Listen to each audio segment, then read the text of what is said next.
कैसे हैं आप सब दोस्तों। शुरू करते हैं आज का लेक्चर। और आज मैं आपको 2 स्टैंडर्ड्स को समराइज करवाऊंगी, रिवाइज करवाऊंगी इस लेक्चर में। Again this is just a revision.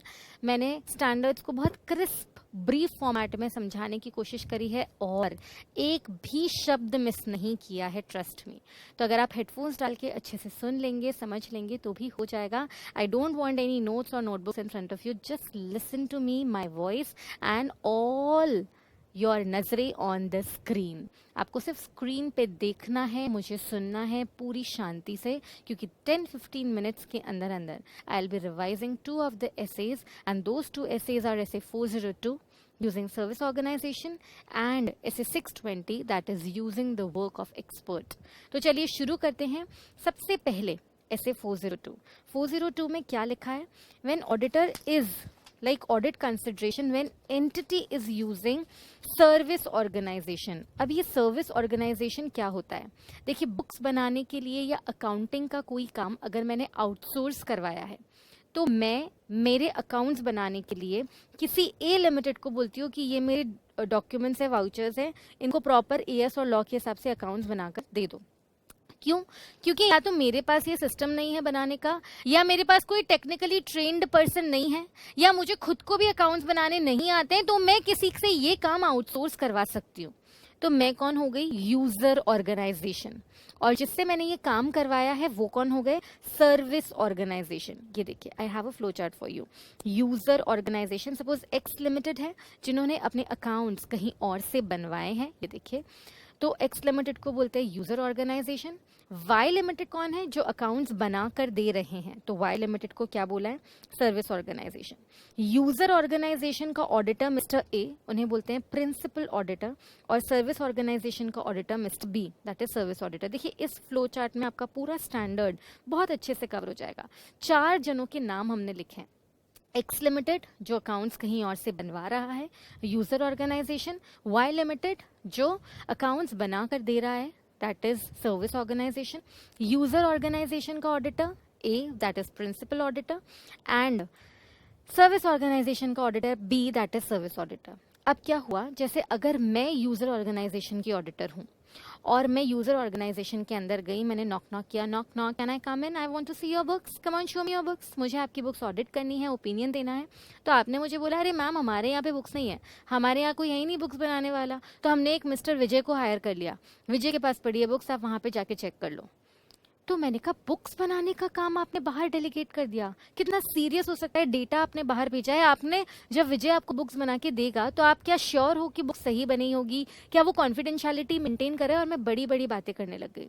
तो सबसे पहले मैं मेरी ऑर्गेनाइजेशन के यहाँ पे इंटरनल कंट्रोल्स चेक करूंगी कि जब बाहर से हमारी बुक्स बनकर आएगी तो हम उन्हें ब्लाइंड तरीके से एक्सेप्ट, स्वीकार कर रहे हैं, या हमने सफिशिएंट इंटरनल कंट्रोल सिस्टम्स लगाए हैं टू चेक कि सर्विस ऑर्गेनाइजेशन अच्छे से बुक्स बना रहा है या नहीं। तो सबसे पहला काम, पॉइंट नंबर 1, ये देखिए फ्लो चार्ट में भी लिखा है, पहले मिस्टर ए, मतलब मैं जो ऑडिटर हूं, मैं मेरे यूजर ऑर्गेनाइजेशन को चेक करूंगी, क्या यहाँ पर सफिशिएंट इंटरनल कंट्रोल सिस्टम्स है या नहीं। अगर बुक्स बनकर आ गई है तो बुक सही है या नहीं। मैंने इंटरनल कंट्रोल्स चेक कर लिए, मुझे बराबर लगे। अब मुझे बुक्स चेक करनी थी, लेकिन बुक्स अभी सर्विस ऑर्गेनाइजेशन से आने में देर है। तो मैंने मैनेजमेंट को बोला, मैनेजमेंट मुझे वहां पे जाके चेक करने दो, क्योंकि मैं बार बार नहीं आऊंगी, मुझे ऑडिट करनी है, कितनी बुक्स बनी है, किस हिसाब से बन रही है, मुझे देखना है। तो मैनेजमेंट सर्विस ऑर्गेनाइजेशन से बात करेगा। सर्विस ऑर्गेनाइजेशन अगर बोलता है कि ठीक है ऑडिटर को भेज दो, वो हमारे यहाँ पे आके बुक्स चेक कर लेंगे, तो मैं क्या कर सकती हूँ? पॉइंट नंबर 2, मैं विजिट कर सकती हूँ सर्विस ऑर्गेनाइजेशन के यहाँ पे। दूसरे क्लाइंट्स में ताकी नहीं करनी है, मेरे क्लाइंट की बुक्स चेक करूंगी और रवाना हो जाऊंगी। लेकिन अगर सर्विस ऑर्गेनाइजेशन कहता है नो आउटसाइड एंट्री, हम किसी भी आउटसाइडर को अपॉइंट नहीं करेंगे, अंदर नहीं आने देंगे, जब बुक्स बनकर आपके पास आ जाएगी तब ऑडिट करवा लेना, तब तक क्या मैं बैठी रहूं, वेट करती रहूं कि कैसे ऑडिट होगी? सर्विस ऑर्गेनाइजेशन किस तरीके से बुक्स बना रहा होगा? तो फिर हमें ऐसे जो 402 है वो ये ऑप्शन देता है, थर्ड ऑप्शन, कि आप सर्विस ऑर्गेनाइजेशन के फेलो ऑडिटर से बात कर सकते हैं कि भाई यार सर्विस ऑर्गेनाइजेशन में लगे हुए कंट्रोल्स के बारे में बताओ, क्योंकि मेरे क्लाइंट का डेटा आपके यहाँ बन रहा है। तो उस ऑडिटर की ड्यूटी है कि वो इंटरनल कंट्रोल्स के बारे में जानकारी देगा। क्या हुआ है, अगर मैं मेरी बुक्स कहीं बाहर से बनवा रही हूं तो पॉइंट नंबर 1, मेरा ऑडिटर मेरे यहाँ पर आकर तहकीकात कर सकता है, मेरे इंटरनल कंट्रोल्स चेक कर सकता है, मेरे यहाँ पे जो रिकॉर्ड्स पड़े हैं उनको चेक कर सकता है। सेकंड ऑप्शन, सर्विस ऑर्गेनाइजेशन जाकर चीज़ों को चेक कर सकता है, लेकिन ना मेरे यहाँ पे कुछ मिला है ना सर्विस ऑर्गेनाइजेशन अंदर आने दे रहा है क्योंकि आउटसाइड एंट्री अलाउड नहीं है, डेटा लीक हो जाएगा। तो थर्ड ऑप्शन है सर्विस ऑर्गेनाइजेशन के ऑडिटर से, यानी सर्विस ऑडिटर को हम बोल सकते हैं कि आपके यहाँ पे इंटरनल कंट्रोल्स के बारे में हमको थोड़ी रिपोर्टिंग कर दो, तो हमें आश्वासन मिल जाएगा कि रिकॉर्ड सही तरीके से बन रहे हैं। तो मैम अगर सर्विस ऑडिटर सर्विस ऑर्गेनाइजेशन के कंट्रोल्स के बारे में आपको बताएगा तो ये ब्रीच ऑफ कॉन्फिडेंशियलिटी नहीं हुआ? क्या वो अपने क्लाइंट की इन्फॉर्मेशन किसी को बता सकता है? देखो मैंने बताया है रूल ऑफ कॉन्फिडेंशियलिटी क्या कहता है कि आप अपने क्लाइंट की इन्फॉर्मेशन कभी भी लीक नहीं कर सकते हो एक्सेप्ट 2 सिचुएशंस। अगर क्लाइंट ने हाँ कर दिया है तो, या अगर if it's your legal and professional duty. और ये ऐसे 402 ही तो कह रहा है कि service auditor can report on internal control system of the organisation. तो सर्विस ऑडिटर हमको क्या दे सकता है? सर्विस ऑडिटर हमको 2 तरह की रिपोर्ट दे सकता है। तो सर्विस ऑडिटर लिखा है, देखिए, शैल गिव इंफॉर्मेशन। अगर कोई और तरीका ऑडिट का नहीं मिल रहा है तो सर्विस ऑर्गेनाइजेशन से हम विनती करेंगे कि आप अपने इंटरनल कंट्रोल्स के बारे में हमको बता दो ना। तो सर्विस ऑर्गेनाइजेशन हमें लिख कर बता सकता है कि ये कंट्रोल्स लगे हैं। इंटरनल कंट्रोल्स की जो रिपोर्टिंग होगी ना गाइज, वो 2 तरीके की हो सकती है, type 1 report and type 2 report. Type 1 report is the brief report on internal control system. छोटे फॉर्म में उन्होंने हमको बता दिया है कि ये कंट्रोल्स है, प्रॉपर्ली डिजाइंड है, इम्प्लीमेंटेड है। And type 2 is a it's a detailed form of audit report, जहां पर वो डिटेल्ड वर्जन बता रहा है, यहाँ पर ये कंट्रोल्स हैं, ये स्ट्रॉन्ग है, ये वीक है, वो सारे पॉइंट्स हमको बता रहे हैं। तो this is type 1 and type 2 report and this is your SA 402। 402 में ये ही लिखा है गाइज, पहले डेफिनेशंस लिखी है और फिर ये स्टैंडर्ड लिखा है कि अगर ऑडिटर को ये पता चलता है कि उसके क्लाइंट का डेटा कहीं और बन रहा है, कहीं और से आउटसोर्स हो रहा है, तो उस सर्विस ऑर्गेनाइजेशन और सर्विस ऑडिटर के प्रति उसकी क्या रिस्पॉन्सिबिलिटीज़ है, क्या ड्यूटीज़ है, क्या राइट्स है। तो ये स्टैंडर्ड कहता है कि पहले तो हम अपने खुद के क्लाइंट के यहाँ पे ऑडिट करेंगे, फिर सर्विस ऑर्गेनाइजेशन में जाकर विजिट कर सकते हैं। अगर वहां पर भी नहीं ऑडिट हो रही है तो हम सर्विस ऑडिटर से सर्विस ऑर्गेनाइजेशन के लगे हुए कंट्रोल्स के बारे में जानकारी ले सकते हैं। इस ऐसे को आप लिंक कर सकते हैं कि कहीं आपके घर पे गेस्ट आए हैं और आप घर पे खाना नहीं बनाकर बाहर से मंगवा रहे हैं, तो क्या बिना टेस्ट किए आप खाना गेस्ट को सर्व कर देंगे? क्या क्वालिटी नॉर्म्स तो मेंटेन करने ही पड़ेंगे। तो सबसे पहले अगर खाना बनकर आ चुका है तो हम टेस्ट करेंगे, उसे चेक करेंगे बराबर है या नहीं, सही है या नहीं, फिर गेस्ट के सामने सर्व करेंगे। सिमिलरली अगर मैं खाने का ऑर्डर दे रही हूँ तो मैं खुद वहां पर जाके चेक कर सकती हूँ किस कंडीशन में खाना बन रहा है, सही है या नहीं है। तो next option is visiting the service organisation. अगर मैं खुद वहां पर नहीं जा सकती हूँ, किचन लॉक है, तो वहां की किसी इंटरनल लोग को बोल सकती हूँ, मैं किसी की ऑडिटर एग्जामिनर को बोल सकती हूँ कि आप बता दीजिए कैसा क्या है बंदोबस्त। तो this is using the work of service auditors in service organisation process. This is your SA 402 पर छोटा सा स्टैंडर्ड है, यूजुअली कम क्वेश्चन आते हैं। एक ही क्वेश्चन बार बार आया हुआ है टाइप 1 टाइप 2 रिपोर्ट में। ये टाइप 1 टाइप 2 क्या है? सर्विस ऑडिटर यूजर ऑडिटर को सर्विस ऑर्गेनाइजेशन में लगे हुए कंट्रोल्स के बारे में जानकारी देगा, और वो जिस रिपोर्ट में जानकारी देता है वो रिपोर्ट होती है टाइप 1 छोटी रिपोर्ट, टाइप 2 बड़ी report on internal control systems of the organisation. Now we will झटपट से revise SA 620 that is using the work of auditors expert. अब ये ऐसे की जरूरत क्यों पड़ी इसको समझते हैं। अगर हमारे क्लाइंट का कोई ऐसा काम है जिसमें ऑडिटर खुद सफिशिएंटली ऑडिट नहीं कर पा रहा है, जैसे हमारे क्लाइंट का काम है किसी वैल्यूएशन का या कंस्ट्रक्शन ऑफ बिल्डिंग्स का, तो हम सिविल इंजीनियर्स तो है नहीं कि बिल्डिंग को देखकर बता देंगे कि हाँ इतनी वैल्यू है, फिर बैलेंस शीट में चेक कर लेंगे बराबर लिखी है या नहीं। उस केस में अकाउंटिंग ऑडिटिंग एक्सपर्टाइज के अलावा अगर हमें कोई एक्सपर्टाइज चाहिए तो हमें ये ऐसे कहता है कि इफ ऑडिटर थिंक्स कि in any other work other than accounting expertise, auditing, देखो अकाउंट्स में मैं खुद एक्सपर्ट हूँ, ऑडिटिंग में मैं खुद एक्सपर्ट हूँ क्योंकि मैं एक चार्टर्ड अकाउंटेंट हूँ। अकाउंटिंग एंड ऑडिटिंग के अलावा अगर कोई काम है और वो मुझे एज एन ऑडिटर है, हम सीए हैं, तो इसका मतलब ये थोड़ी है we are good in everything. तो हम किसी पर्टिकुलर काम के लिए किसको हायर कर सकते हैं, किसी एक्सपर्ट को हायर कर सकते हैं, और यही ऐसे कह रहा है ये देखिए, पढ़ के देखिए। द ऐसे deals with auditors responsibility regarding use of individual. हम किसी इंडिविजुअल को, किसी ऑर्गेनाइजेशन को हायर कर सकते हैं जब हमें लगता है हमारे क्लाइंट का कोई ऐसा काम है जिसमें अकाउंटिंग एंड ऑडिटिंग एक्सपर्टाइज के अलावा भी किसी एक्सपर्टाइज की ज़रूरत है। यूजुअली ये ऐसे कब एप्लीकेबल नहीं है, जब ऑडिटर मैनेजमेंट का ही एक्सपर्ट का काम यूज ले रहा है। देखिए, दो तरह के एक्सपर्ट है, एक मैनेजमेंट एक्सपर्ट, एक ऑडिटर्स एक्सपर्ट।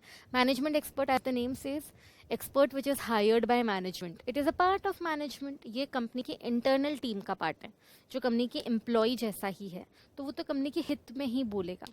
बट मैं एक ओपिनियन फ्रेम करने के लिए किसी एक्सपर्ट अथॉरिटी को बुला सकती हूँ कि मुझे ओपिनियन देना है, मैनेजमेंट एक्सपर्ट से काम नहीं चलेगा, मुझे बाहर के किसी पर्सन को बुलाना पड़ेगा, दैट इज ऑडिटर्स एक्सपर्ट। तो ये ऐसे कब एप्लीकेबल है, जब ऑडिटर एक्सपर्ट को हायर कर रहा है ऑडिट करने के लिए। मैम पैसे कौन देगा, ऑडिटर, क्योंकि हायर किसने किया है, ऑडिटर ने। मैम काम तो मैनेजमेंट का कर रहा है, नहीं, काम ऑडिटर का ही तो कर रहा है। ऑडिटर को ओपिनियन देना था, ओपिनियन किस बेसिस पे दे, उसके लिए एक्सपर्टाइज को हायर किया है कि इस बैलेंस शीट में सब certified WIP, uncertified WIP proper है या नहीं, देखकर बताओ। ये मैनेजमेंट का काम नहीं कर रहा है, वो ऑडिटर का ही काम कर रहा है, तो he is called as auditors expert. अच्छा, अब of course auditors expert is not a part of audit team, right. मतलब हमने उसको एक्सपर्ट तरीके से हायर किया है पर्टिकुलर सर्विसेज देने के लिए। He is not a management team, he is not expert in accounting and auditing. समझ रहे हैं, अकाउंटिंग एंड ऑडिटिंग के लिए हम खुद ही काफ़ी हैं। अब इस ऐसे में लिखा है कि ऑब्जेक्टिव, क्या ऑडिटर सोचेगा क्या हमें एक्सपर्ट की ज़रूरत है, अगर ज़रूरत है तो किस एक्सपर्ट को हायर करना है, उसका काम कितना यूज़ करना है। तो यहाँ पर यही लिखा है किन किन मैटर्स के लिए एक्सपर्ट का काम लिया जा सकता है। तो वैल्यूएशन सर्विसेज के लिए, जहाँ पर कॉम्प्लेक्स फाइनेंशियल इंस्ट्रूमेंट्स की वैल्यूएशन निकालनी है, आर्ट, आर्किटेक्चरल, स्क्रप्चरल चीज़ें हैं, तो यहाँ पर हमें एक्सपर्ट की ज़रूरत पड़ सकती है। ऑयल, नेचुरल गैसेस, रिफाइनरीज हैं, वहाँ पे हमें वैल्यूएशन के लिए, buildings, residential complexes, commercial complexes के लिए हमें एक्सपर्ट की ज़रूरत पड़ सकती है। किसी कॉन्ट्रैक्ट, किसी लॉ को अंडरस्टैंड करने के लिए किसी लॉयर की, एडवोकेट की ज़रूरत पड़ सकती है। टैक्स PhD की ज़रूरत पड़ सकती है। तो किसी भी एरिया में हम एक्सपर्ट को हायर कर सकते हैं, एक्सेप्ट अकाउंटिंग एंड ऑडिटिंग। बार बार इस ऐसे में यही बात लिखी है कि अकाउंट्स एंड ऑडिट के अलावा चीज़ों में हमें इस एक्सपर्ट को हायर करना है। अब प्रोसीजर क्या है, सबसे पहले ऑडिटर को लगता है कि यार ज़रूरत तो है एक्सपर्ट की, तो he will determine what the need. सबसे पहले उसको लगा कि हाँ ज़रूरत तो है। अब उसने बहुत सारे एक्सपर्ट के नाम शॉर्टलिस्ट किए on the basis of competency, capability, objectivity. वो एक्सपर्ट का नाम शॉर्टलिस्ट करेगा, उसके बारे में जानकारी लेगा कि इस एरिया में कौन कौन एक्सपर्ट है, तो हम उसको शॉर्टलिस्ट करेंगे। अब शॉर्टलिस्ट करने के बाद हम उससे मीटिंग करेंगे। मीटिंग करने से पहले थोड़ी अंडरस्टैंडिंग होनी चाहिए टॉपिक की, कि जब एक्सपर्ट मेरे सामने आके बैठेगा उसको ये नहीं लगना चाहिए कि मेरे पास इस टॉपिक की कोई नॉलेज नहीं है। आई शुड हैव मतलब थरो तो नहीं, लेकिन some knowledge of the fact, कि एक्सपर्ट को लगे कि हाँ इनके पास बहुत सारा अकाउंटिंग ऑडिटिंग का काम है और ये काम ये नहीं कर पा रहे हैं, तो हमारी ज़रूरत पड़ रही है। We will understand core area हमें काम क्या करवाना है। फिर हमने एक्सपर्ट से एग्रीमेंट किया, एक्सपर्ट को बोला कि इतने समय के अंदर अंदर आपको अपना सर्विस देना है, क्योंकि आपके ओपिनियन से हम अपनी ऑडिट रिपोर्ट बनाएंगे। हालांकि ओपिनियन हमारा ही होगा, लेकिन हम आपकी काम की मदद लेंगे। सिमिलरली आपको कॉन्फिडेंशियलिटी मेंटेन करनी है, क्लाइंट की बातें लीक नहीं करनी है, और फिर एक्सपर्ट से काम करवाएंगे। एक्सपर्ट ने काम करके दे दिया, ज़रूरी नहीं है आप एक्सपर्ट के काम पर अंधविश्वास रखें कि नहीं एक्सपर्ट ने कर दिया, मुझे कुछ और सुनना, कुछ और देखना ही नहीं, एक्सपर्ट ने जो किया होगा वो सही किया होगा। ऐसा बिल्कुल नहीं है। अगर मुझे कभी भी ऐसा लगता है कि एक्सपर्ट ने कंक्लूजन सही नहीं बनाए हैं, डेटा इनकरेक्ट यूज़ लिया है, काम रिलायबल नहीं है, एविडेंसेस इकट्ठे नहीं किए हैं, तो मैं किसी और एक्सपर्ट को यूज़ ले सकती हूँ, किसी और एक्सपर्ट को हायर कर सकती हूँ। मैं खुद भी थोड़ी बहुत तहकीकात कर सकती हूँ। मैनेजमेंट की गलतियाँ ही गलतियाँ नज़र आ रही है, तो मैं अपना ओपिनियन भी चेंज कर सकती हूँ। तो डेफिनेटली ऑडिटर्स एक्सपर्ट पर हमको ब्लाइंड फेथ नहीं करना है, क्योंकि जो ओपिनियन होगा ना वो हमारा है, ओपिनियन हमारी रिस्पॉन्सिबिलिटी है। हम किसी और के जजमेंट पर हमारा ओपिनियन नहीं दे सकते। तो we will evaluate the adequacy of the work perform by the expert, कि जो एक्सपर्ट ने डेटा यूज़ लिया है वो प्रॉपर है या नहीं, एजम्पशंस बनाए हैं वो प्रॉपर है या नहीं, जो एक्सपर्ट ने कंक्लूड करी है चीज़ें वो बेटर है या नहीं। अगर लगता है चीज़ें बेटर नहीं हैं, तो हम दूसरे ऑडिट प्रोसीजर्स परफॉर्म करेंगे, किसी नए एक्सपर्ट को हायर कर सकते हैं।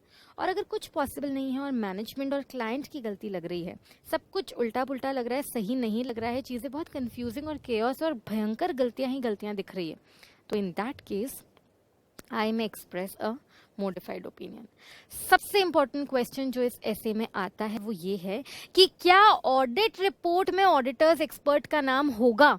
देखो, ऑडिट रिपोर्ट में क्या होता है, ओपिनियन। ओपिनियन कौन देता है, ऑडिटर। इसमें किसी और के नाम की जरूरत नहीं है, समझ रहे। वैसे तो अगर ऑडिटर अनमोडिफाइड ओपिनियन देता है तो no need to refer to the expert. Opinion paragraph में तो वैसे भी कभी एक्सपर्ट का नाम नहीं आएगा, हम कभी नहीं लिखेंगे हमारे एक्सपर्ट ने ऐसा कहा इसलिए हमने ऐसा किया, नो, राइट। लेकिन अगर हम मोडिफाइड ओपिनियन देते हैं तो तुम्हें पता है ना, हमने ऐसे 705 में पढ़ा था कि मोडिफाइड ओपिनियन के लिए हमें क्या करना पड़ेगा गाइस, रीजंस देने पड़ेंगे। उस रीजन में हम उस एक्सपर्ट का नाम लिख सकते हैं कि हमने क्यों, बेसिस पैराग्राफ में, कि हमने क्यों ओपिनियन मॉडिफाई किया, क्योंकि इस चीज के लिए हमने एक एक्सपर्ट हायर किया था, उस एक्सपर्ट ने भी यही कहा कि चीजें सही नहीं है, हमें भी यही लगा चीजें सही नहीं है, and hence we are giving modified opinion. और ये ही देखो लिखा है, reference to auditors expert in auditors report. Unmodified audit report में तो कोई रेफरेंस देने की जरूरत नहीं है। मोडिफाइड ऑडिट रिपोर्ट में मोडिफिकेशन मोर क्लियर बनाने के लिए हम बेसिस पैराग्राफ में लिख सकते हैं उसका नाम। That's it. तो गाइज ये था ऐसे 402 का छोटा सा रिवीजन और ऐसे 620 का छोटा सा revision. 620 using the work of auditors expert, management expert पर ये लागू नहीं होगा। ऑडिटर्स एक्सपर्ट, ऑडिटर एक्सपर्ट कब रखेगा, जब किसी चीज में वो खुद अच्छा नहीं, और हम किस चीज में अच्छे हैं, अकाउंटिंग एंड ऑडिटिंग। तो ये ऐसे दो सिचुएशंस में नहीं लगेगा, जब हम मैनेजमेंट के एक्सपर्ट का काम यूज ले रहे हैं या हम ऐसे बंदे को हायर करें जो अकाउंट्स और ऑडिट में एक्सपर्ट हो, वो हमारी टीम का पार्ट है। This essay is not applicable. This essay is applicable when we are using a person who is expertise in other than areas of accounting and auditing. उसकी services use लेकर हम एक understanding develop कर रहे हैं client पर और फिर एक अच्छा ओपिनियन फ्रेम कर रहे हैं। उसका नाम, अगर सब कुछ अच्छा है, अनमोडिफाइड ओपिनियन है, तो बिल्कुल भी ऑडिट रिपोर्ट में नहीं आएगा। लेकिन हमने अपने क्लाइंट की बुराई करी है, मोडिफिकेशन दिया है, मोडिफाइड ऑडिट ओपिनियन दिया है, तो रीजन पैराग्राफ, बेसिस पैराग्राफ में हम रीजन में उनका नाम लिख सकते हैं कि हमारे एक्सपर्ट का भी यही कहना था, वहां पर हम एक्सपर्ट का नाम रेफर कर सकते हैं। This was all about the revision. Revision किसका, हमने चैप्टर नंबर 14 का पूरा रिविजन कर लिया है, सारे एसेज भी रिवाइज कर लिए जो भी इस चैप्टर में हमने कवर किए थे। Now we will meet each other in the next lecture, जहां पर हम हमारा चैप्टर नंबर 15 शुरू करेंगे on the standards on auditing. Right guys, this was just revision lecture, जहां पे मैंने 15-20 मिनट के अंदर अंदर आपको ऐसे 402 एंड ऐसे 620 रिवाइज करवाया है। Okay guys, bye, take care till then, see you all, bye.